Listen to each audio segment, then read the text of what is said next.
बालू हो गोदानावा गोदावा बालू हो गोदानावा गोदावा बालू हो गोदानावा गोदावा बालू हो गोदानावा एने सुना काहे न भी के सामनावा गोदावा बालू हो गोदानावा बोल के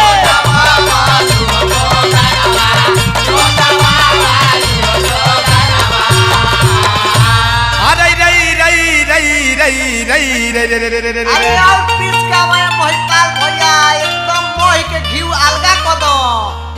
बाबा बाबा महिपाल भैया